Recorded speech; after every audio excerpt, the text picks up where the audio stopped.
Chandel sir account classes for UP board class 12th की इस video class में आपका स्वागत है। आज का topic retirement of A partner है। तो चलिए शुरू करते हैं आज की यह video class. Chapter number 3, firm से साझेदार का अवकाश ग्रहण। Retirement of A partner. सबसे पहले हम यह देखते हैं कि साझेदार के अवकाश ग्रहण से क्या आशय है।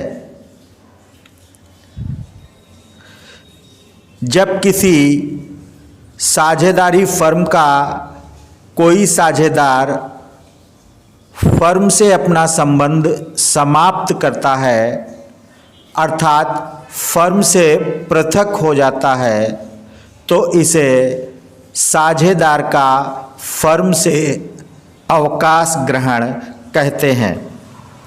बच्चों, जो साझेदार फर्म से अवकाश ग्रहण करता है उसे अवकाश ग्रहण करने वाला साझेदार अर्थात रिटायरिंग पार्टनर कहते हैं, और जो शेष साझेदार फर्म को चालू रखते हैं उन्हें चालू साझेदार अर्थात कंटिन्यूइंग पार्टनर कहते हैं। इसके बाद अब हम यह जानते हैं कि एक साझेदार फर्म से किन परिस्थितियों में अवकाश ग्रहण कर सकता है। साझेदार के अवकाश ग्रहण की परिस्थितियां। भारतीय साझेदारी अधिनियम 1932 की धारा 32 के अनुसार एक साझेदार के फर्म से अवकाश ग्रहण की 3 परिस्थितियां हो सकती हैं। नंबर 1, अन्य सभी साझेदारों की सहमति से। नंबर 2, साझेदारों के मध्य स्पष्ट अनुबंध के अनुसार, अर्थात पहले से ही संलेख में लिखा हो कि कौन साझेदार कैसे अवकाश ग्रहण करेगा। नंबर 3, ऐच्छिक साझेदारी की दशा में अवकाश ग्रहण करने वाला साझेदार अपने अवकाश ग्रहण की सूचना अन्य साझेदारों को देकर। या 3 परिस्थितियां अवकाश ग्रहण की हो सकती हैं। इसके बाद अब हम देखते हैं कि साझेदारों के अवकाश ग्रहण करने पर साझेदारी फर्म की वैधानिक स्थिति क्या होती है। साझेदारों के अवकाश ग्रहण करने पर फर्म की वैधानिक स्थिति।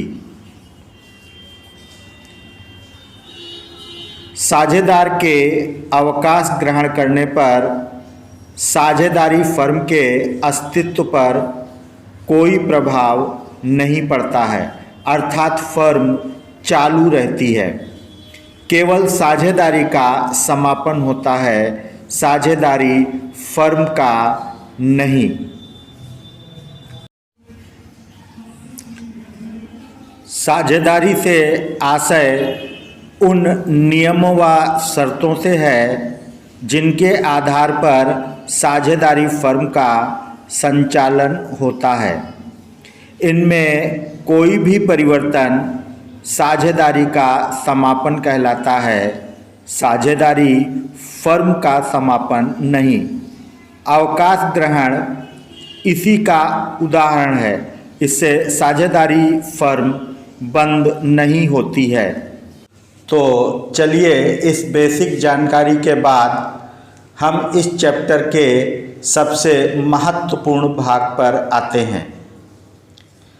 एक साझेदार के द्वारा फर्म से अवकाश ग्रहण करने पर पुस्तकों में लेखांकन किस प्रकार किया जाता है।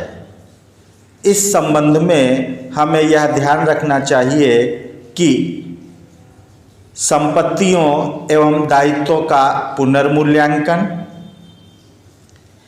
एकत्रित लाभ एवं संचयों का लेखांकन तथा फर्म की पुस्तकों में ख्याति खाता पहले से खुला हो तो उससे संबंधित लेखांकन ठीक उसी प्रकार किया जाएगा जैसे नए साझेदार के प्रवेश की दशा में किया जाता था।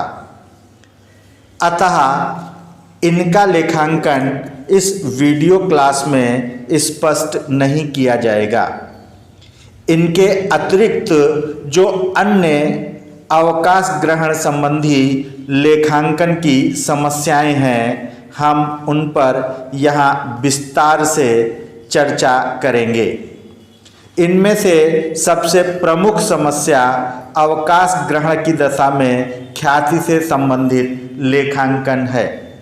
तो चलिए देखते हैं अवकाश ग्रहण की दशा में ख्याति का लेखांकन। इसका लेखांकन करते समय हम निम्न बिंदुओं को ध्यान में रखें। पॉइंट नंबर 1, अवकाश ग्रहण करने वाले साझेदार के हिस्से की ख्याति की राशि की गणना कर लें। इसके लिए इस सूत्र का प्रयोग कर सकते हैं। Retiring partner share in goodwill equal to firm's goodwill into retiring partner share in profit.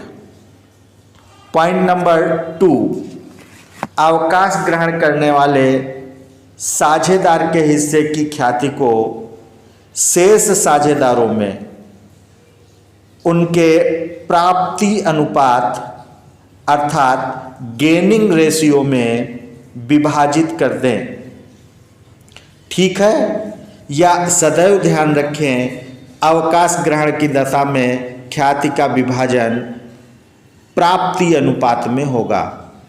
प्रवेश में त्याग अनुपात में होता था।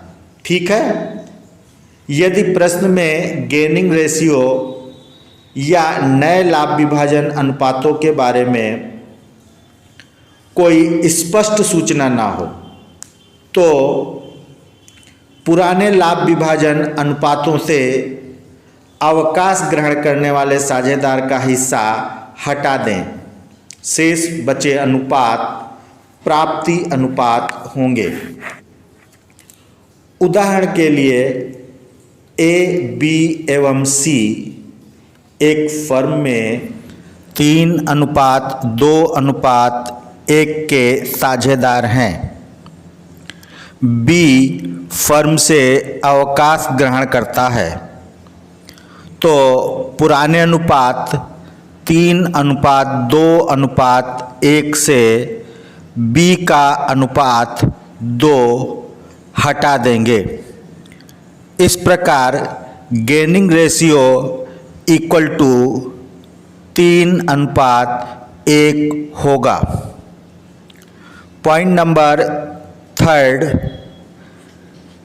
अवकाश ग्रहण करने वाले साझेदार की दशा में उसके हिस्से की ख्याति से जर्नल में लेखा इस प्रकार किया जाएगा। Gaining partners capital current account DR to retiring partners capital account. DR में पार्टनर्स कैपिटल अकाउंट या करंट अकाउंट, यह इस बात पर निर्भर करेगा कि साझेदारों के पूंजी खाते किस प्रकार से तैयार किए जाते हैं। यदि साझेदारों के पूंजी खाते परिवर्तनशील हैं अर्थात पूंजी से संबंधित सभी लेखे कैपिटल अकाउंट में ही किए जाते हैं तो गेनिंग पार्टनर्स कैपिटल अकाउंट लिखेंगे। लेकिन अगर साझेदारों के पूंजी खाते स्थिर हैं तो कैपिटल अकाउंट के स्थान पर गेनिंग पार्टनर्स करंट अकाउंट लिखा जाएगा।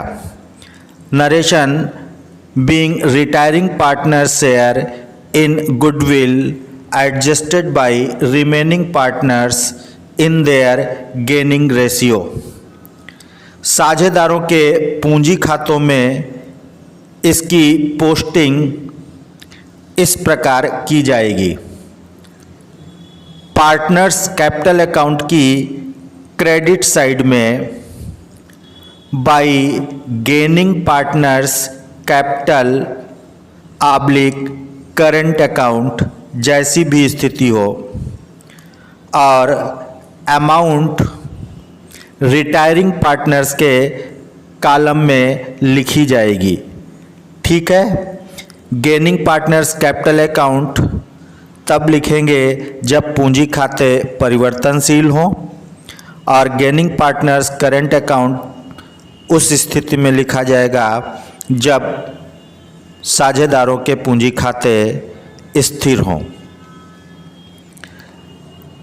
अगर बाई में gaining partners capital account posting की गई है, अर्थात साझेदारों के पूंजी खाते परिवर्तनशील हैं, तो इसकी पोस्टिंग पार्टनर्स कैपिटल अकाउंट के डेबिट साइड में भी की जाएगी। डेबिट साइड में to retiring partners capital account लिखेंगे और अमाउंट गेनिंग पार्टनर्स के कॉलम में लिखी जाएगी। किंतु यदि साझेदारों के पूंजी खाते स्थिर हैं, अर्थात बाई में गेनिंग पार्टनर्स करंट अकाउंट लिखा है, तो पार्टनर्स कैपिटल अकाउंट के डेबिट साइड में पोस्टिंग नहीं होगी, क्रॉस पोस्टिंग उनके करंट अकाउंट्स में होगी।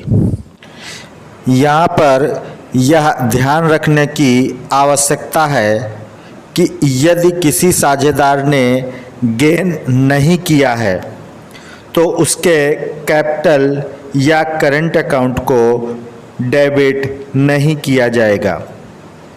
और हाँ, यदि किसी साझेदार ने गेन करने के स्थान पर त्याग किया हो, अर्थात लाभों में उसका हिस्सा पहले से कम हो गया हो, तो त्याग अनुपात में उसका ख्याति में हिस्सा गणना करके उक्त लेखे के साथ उसके अर्थात सैक्रिफाइसिंग पार्टनर के कैपिटल या करंट अकाउंट को क्रेडिट किया जाएगा। तब उपरोक्त लेखा इस प्रकार होगा। Gaining partners capital account DR to retiring partners capital account to sacrificing partners capital या करंट अकाउंट। गेनिंग पार्टनर्स में भी ध्यान रखेंगे कैपिटल अकाउंट या करंट अकाउंट होगा। इस प्रकार अवकाश ग्रहण की दशा में ख्याति से संबंधित लेखांकन कंप्लीट होता है। अवकाश ग्रहण से संबंधित शेष मुख्य समस्याओं का अध्ययन हम अगली वीडियो क्लास में करेंगे। थैंक्स।